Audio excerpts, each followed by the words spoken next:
깨어 있으라라는 주제로 말씀을 전했습니다. 깨어 있다라는 전제 조건은 예수님과 함께 있어야 된다는 뜻입니다. 그래서 38절에 이에 내 마음이 매우 고민하여 죽게 되었으니 너희는 여기 머물러 나와 함께 깨어 있으라. 예수님과 함께 깨어 있으라 말씀하십니다. 40절에도 말씀하십니다. 제자들에게 오사 그 자는 것을 보시고 베드로에게 말씀하시되 너희가 나와 함께 한 시간도 이렇게 깨어 있을 수 없더냐. 아멘. 예수님과 함께 있어야 깨어납니다. 근데 이게 문제가 있어요. 예수님의 사정을 알아야 깨어 있지요. 그러니까 예수님이 오늘 말씀에 그러셨어요. 내가 고민하고 슬퍼하여서 매우 고민하여 죽게 되었다. 예수님이 내가 너무 고민되어서 죽을 것만 같아. 그래서 좀 나와 함께 있을 수 없냐? 이중으로 한 거예요. 그런데 제자들이 이 말을 듣긴 들었는데 마음이 동해야죠. 함께 하실 만큼 마음이 막 폭발해야 되는데 냉랭한 거예요. 그러니까 졸아요. 그래서 누가복음 22장 31절 32절에는 이렇게 표현되어 다 같이 읽어봅니다. 시작. 시몬아 시몬아 보라 사단이 너희를 밀가루보듯 따려오고 요구하였으나 그러나 내가 너를 위하여 내 믿음이 떨어지지 않기를 기도하였노니 너는 돌이킨 후에 내 형제를 굳게 하라. 아멘. 예수님이 겟세마네 동산에 가서 기도하기 전에 사단이 청구했대요. 너희 제자들을 다 내놓으라고. 이제 나의 시간이라고. 그러니까 사단이 역사하면 시험 들릴 밖에 없죠. 그래서 예수님께 청구했대요. 그 제자들 다 내놔라. 이제 내 시간이야. 그래서 주님이 깨어있으라고 그러는 거예요. 시험 들지 않도록 깨어있으라. 나와 함께 있어야 시험 들지 않아. 예수님과 함께 깨어있어야 됩니다. 그래서 우리가 깨어있는다라고 하는 자체가 시험 들지 않는다는 그 자체가 사실은 힘들어요. 힘든데 오늘 찬양 너무 좋더라고요. 뭐 여러분의 손에 예수가 있다네요. 난 찬양 감동 먹었어요. 얼굴 보면 예수가 있대요. 눈을 보면 예수가 있대요. 저 옆에 사람 쳐다봐요. 예수가 있어요? 예수가 있어요? 마귀가 있어요? 예수가 있다네. 눈을 보면 예수가 있다네. 마음에 예수가 있고 우리 마음에 내 속에 예수님이 사신다면서요. 저는 감동 먹었어요. 이렇게 우리가 예수님과 함께 있어야 우리 영혼이 깨어있어 깨어나요. 그래서 깨어있는 기도를 할 수 있죠. 제가 어제 낮에 비가 엄청 와가지고 지금 우리 여기 길이 난장판되죠. 어찌할 길이 없더라고. 어찌할 길이. 우리 사모님은 시험 들까봐 나와보지도 않아. 막 위에 올라가면 위에 막 하수구 맨홀 막히지. 밑으로 또 내려오면 여기 맨홀이 막 물 양이 많아가지고 막 덜렁덜렁 막 그러지. 우리 보도블록 여기가 강력강 여기 비가 순식간에 무지개 많이 왔어요. 그래가지고 이쪽에는 주차장 만들려고는 매트 깔아놓은 데가 강력강 아니 이게 순식간에 이게 비가 어떻게 이렇게 올 수가 있냐 막 그런데 서방 다 떠내려고 막 막히는데 어쩔 길이 없어. 그래서 이제 비 홈박 젖고 나서 아이, 하나님이 아시는 줄 내가 뛰어다녀도 되겠냐? 그래가지고 이제 2층 올라가서 책이나 한 권 읽자. 그래가지고 책이나 한 권 읽자가지고 우연히 책을 한 권 뺐는데 책이 쓰여진 지가 1990년대, 1990년대 그때에 이신웅 목사님이라고 하는 신길교회 목사님 설교집을 끄집어냈어요. 그런데 이분이 설교집을 끄집어내서 쭉 읽어가는데 초장에 이런 말씀이에요. 우리가 타락했다는 게 어디에서 표가 나냐? 성도가 교회에 대해서 비방하나요? 그러면 타락한 것입니다. 성도가 목회자에 대해서 비방합니까? 그러면 타락한 것입니다. 성도가 사역자에 대해서 비방하나요? 그럼 타락한 것입니다. 성도가 성도 간에 비방이 있나요? 그러면 타락한 것입니다. 이렇게 썼더라고.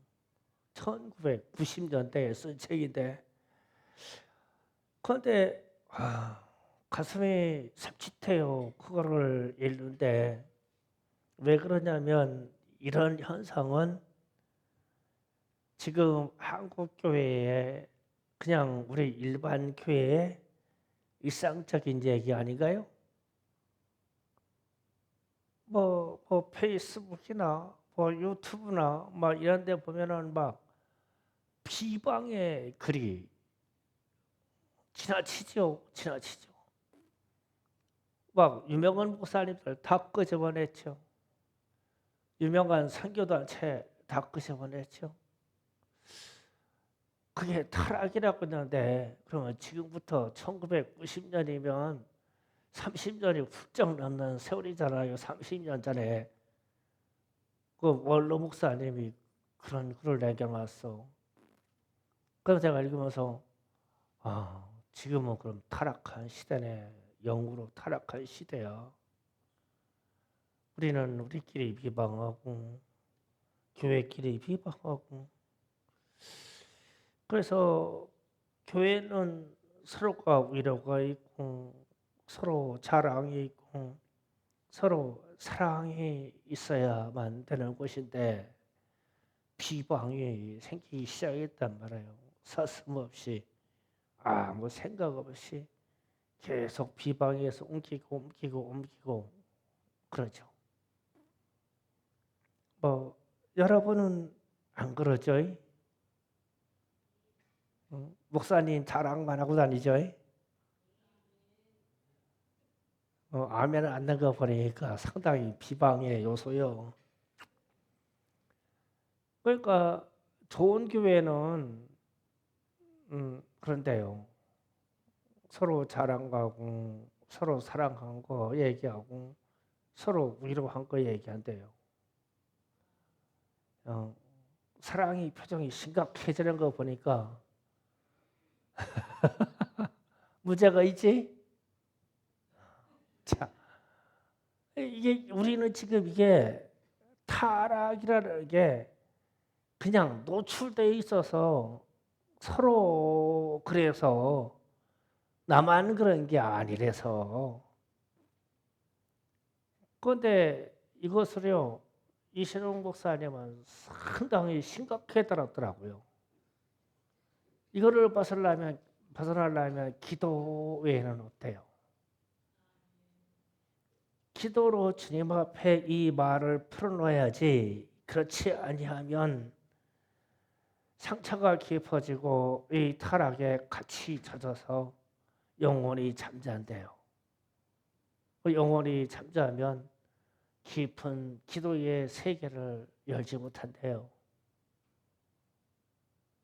우리가 깊은 기도의 세계에 들어본 지가 언제예요?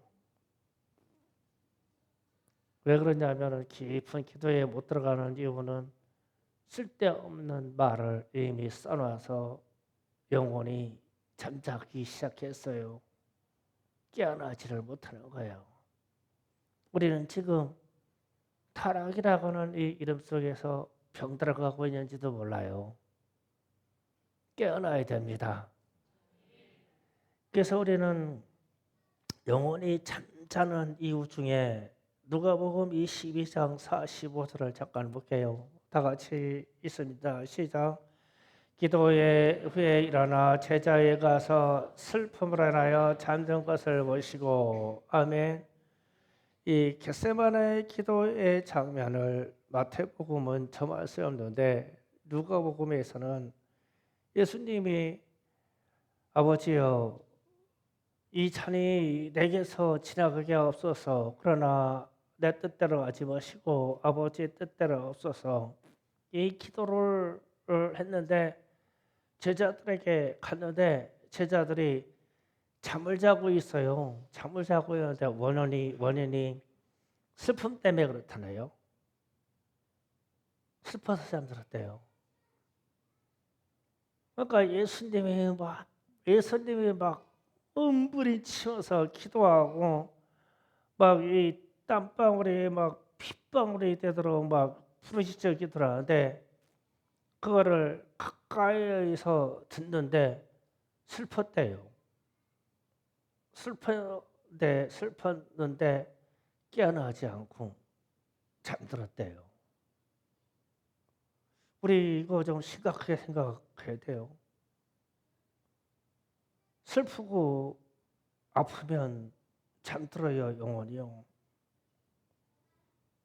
예수님이 막 부르짖어 기도하는 게 들려요. 안 들리겠어요? 서로 가까이 거리가 있었는데요. 예수님이 막 아버지 그러면 막 보통으로 그랬겠냐고요. 막 아버지. 그럼 제자들이 그 얼마 안 떨어져 있어요. 이게 거리가 그냥 한바탕 거리야. 몇 발짝 거리에서 이 들려. 그런데 졸리네요. 졸려. 그런데 예수님이 표현했잖아요. 슬퍼서 잠들어 있다고. 그러면 슬프면 잠드네. 우리 영혼이 아프면 잠들어. 우리 영혼이 슬프면 잠들어. 그러니 이게 깨어있다라고 하는 이 뜻이 얼마나 이 중요한 말인지 몰라요. 쉽게 깨어나지가 못해요. 슬퍼도 잠들고 아파도 잠들고 비방하고 타락해도 잠들고 안 깨어나 우리가. 그러면 깨어나려고 하면 주님을 사랑해야 되거든요. 주님을 사랑해야 깨어나요. 그래서 제가 마태복음 24장 12절 13절을 좀 달리 보여요. 다 같이 읽어봅니다. 시작. 불법이 이성함으로 많은 사람의 사랑이 식어지리라. 그러나 끝까지 견딘 자는 구원을 얻으리라. 아멘. 많은 사람이 사랑이 식어지는 현상은 사랑과 사람 사이만의 문제만은 아니에요. 사람과 사람 사이에도 사랑이 식어지는데 오늘 본문 말씀은 제가 보기에는 이 식어진 사랑은 주님을 사랑하는 마음인 것 같아요.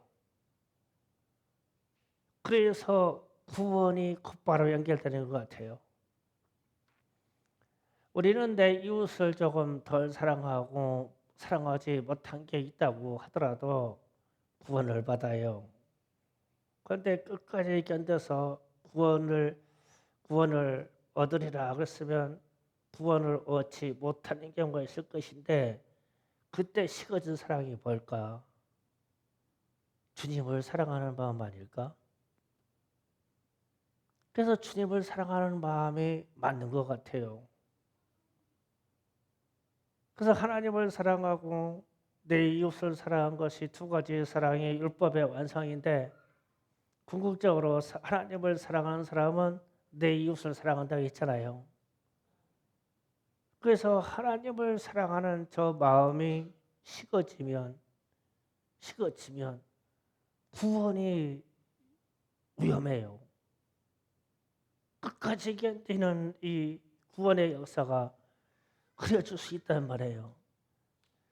그래서 사랑이 식어지는데 서로 미워하고 서로 실족해하고 거짓 선지자가 일어나고 불법이 상행함으로, 불법이 상행한다는 것은 하나님의 말씀대로 순종되지 않는 게 불법이에요. 하나님의 말씀에 순종되지 아니하므로 사랑이 식어지는데, 이 식어지는 사랑은 주님을 사랑하는 마음이 사라진다는 거예요. 그러면 영원히 잠자요. 깨어나지가 못해요. 그래서 깨어있으라, 이 말은 절대적이에요. 주님과 함께해요.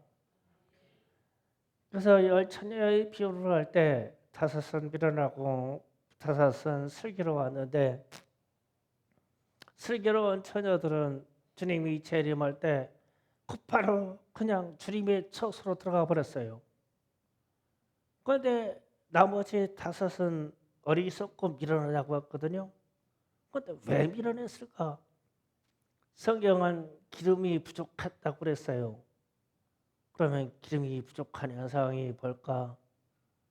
주님을 사랑하는 그 마음이 부족했던 거죠. 항상 주님과 함께 있지를 못했어요. 그래서 주님의 결론은 깨어있으라고 말해요. 깨어있으라. 열 처녀의 비유를 잠깐 찾아볼게요. 25장 15절, 12절 13절. 자, 다 같이 읽어봅니다. 마태복음 25장 12절 13절. 기록이 안 됐어요? 예. 제가 있습니다.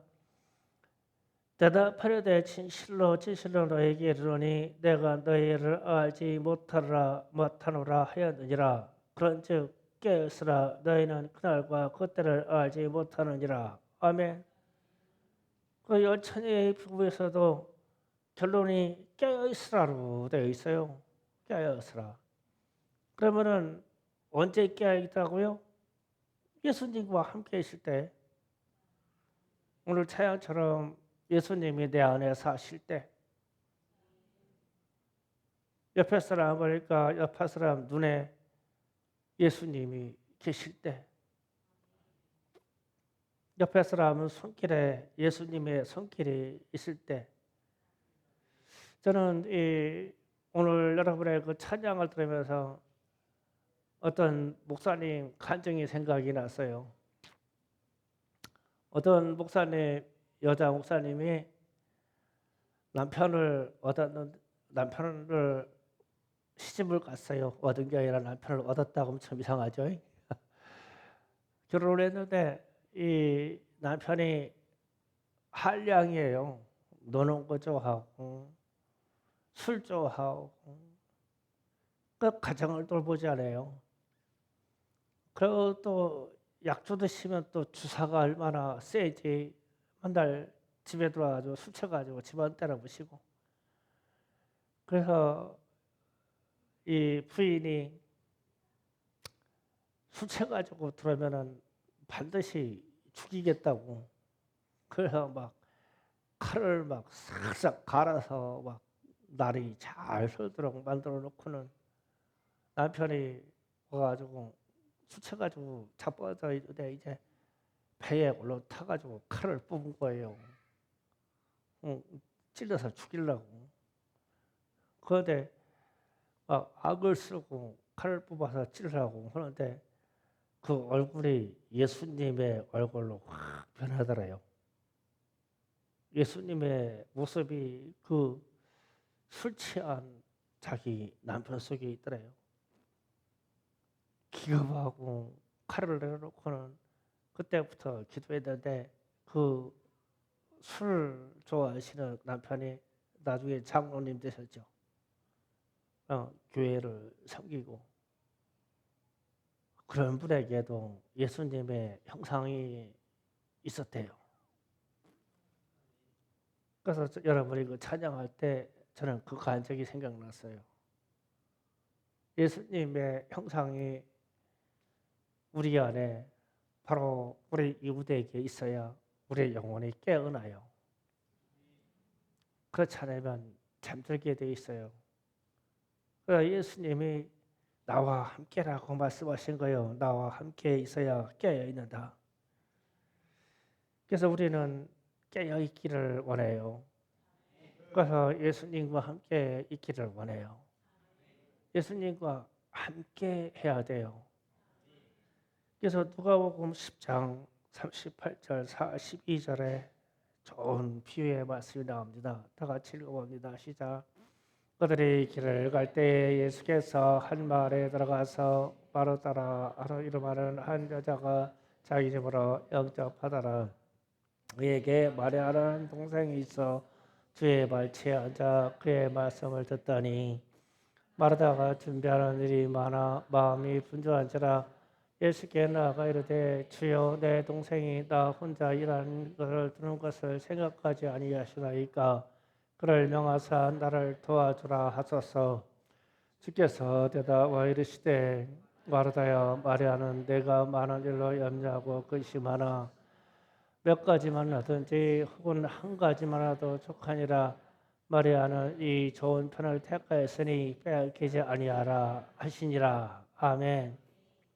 참 마리아가 얄밉죠. 그런데 예수님이 칭찬하셨어요. 그 발치에서 가까이에서 착한 예수님과 함께 있는 것만 좋아해요. 마리아는. 그런데 예수님이 좋은 편을 선택했대요. 마리아에게. 그리고 빼앗기지 않는데요. 그 자리를 빼앗기지 않는데요. 그 말은 마리아에게는 나를 빼앗기지 않는다는 뜻이에요. 예수님을 빼앗기지 않는데요. 그러니까 예수님과 함께라고 하는 그 단어가 너무 좋죠. 그래서 예수님과 함께 해야만 우리가 깨어나요. 저도 마찬가지고 여러분도 영원히 깨어나기를 바라요. 주님과 함께 해야 돼요. 주님과 함께하는 기도가 있어야 돼요. 또 그 능력이 나타나기를 원해요. 제가 자꾸 왜 이렇게 깨어 있으라 이런 말을 하냐면 충성교회 일들이 앞으로 다시 개척하는 것만큼 고단한 길을 가게 될 거예요. 어쩔 수가 없어요. 그래서 그러려면은 우리가 깨어 있어야 돼요. 우리가 시험 들어 잠이 들거나 시험 들어 고통스러우면 안 돼요. 아파하지 마시고 괴로워하지 마시고 그리고 무슨 일이 있으면 저하고 사모님에게 물어봐요. 우리에게는 수많은 상황에 대한 답이 있어요. 그런데 말을 못하고 있어요. 말을 해봐야 할 만한 가치가 안 나와서 말을 못하고 있어요. 그래서 그러면 어떻게 할까? 방법이 없어요. 깨어 기도하는 방법밖에 없어요. 기도로 돌파해야 돼요. 지금 우리는 어쩌면 충성교회가 위기인지도 몰라요. 그러나 기도로 돌파해야 되고 앞으로 전진해야 돼요. 교회는 주저앉아서 실패하고 원망하고 비방하는 것은 교회가 아니에요. 그래서 제가 이신홍 목사님 얘기를 했죠. 서로 비방하고 서로 물고 뜯으면 타락한 것이다. 신길교회라고 하는 데가 서울에서 성결교단 중에서 가장 클 거예요. 그 교회 원로 목사님이십니다. 이분이 은퇴하실 쯤에 많은 책들을 남겼는데 그런 책에 그런 기록을 한 거예요. 그러면은 우리는 어쩌면 그런 병에 우리 교회도 와 있고 한국 교회도 와 있듯이 당연한 것으로 알고 있는데 아니다. 우리는 타락의 정점에 있는 것이다. 주님의 교회를 그렇게 주님의 교회가 비방받고 그렇게 예수의 이름이 비방이 받고 목회자가 그렇게 비방을 받고 그게 뭔 좋은 일이냐는 거예요. 그래서 돌파를 해야 되겠다. 그러면 기도해야 되는데 이러한 상황들이 오면요. 사실 기도에 입술이 막혀요. 그러나 주님과 함께 한다고 깨어난다고 하면 우리는 얼마든지 기도할 수 있고 얼마든지 이 교회의 위기에서 우리는 앞으로 전진할 수가 있어요. 전진해서 열매를 남겨야지 실패한 교회는 아무 가치가 없어요. 그래서 다시 여러분이 개척 멤버가 된 것 같은 마음으로 전도하시고 열심히 기도하시고 흔들리지 마세요. 엉뚱한 비방의 소리를 듣지 마세요. 유익이 하나도 없어요. 어떤 게 진리인지 어떤 게 진실인지는 하나님만 아셔요. 하나님만 아시니 하나님께 맡기고 우리는 우리 일을 하는 거예요. 그래서 기도에 불이 붙기를 원합니다. 기도해야 됩니다. 예수님과 함께 깨어나야 됩니다. 그래서 우리가 마음이 슬프거나 괴로워도 잠이 자요. 그 주님이 오늘 누가복음에서 말씀하셨잖아요. 슬퍼서 자야 한다고요. 예, 슬퍼하지 말고 오늘 찬양처럼 주님이 내 안에 계시고 주님이 우리 얼굴에 계시고 주님이 내 말에 있고 주님이 내 표정에 눈속에 계시고 주님이 내 손에 있고 그렇게 주님과 함께 기도할 수 있으면 좋겠어요. 그러면 얼마든지 충성교회가 주님이 보시기에 아름다운 교회가 될 거예요. 반드시 이 말세에 우리 지향하는 바가 마라나타이기 때문에 살아남아야 돼요. 우리가 꼬꾸라지면 아무 소용없어요. 우리 존재 가치가 없는 거예요. 그래서 살아남기를 원합니다. 자, 기도 준비합시다.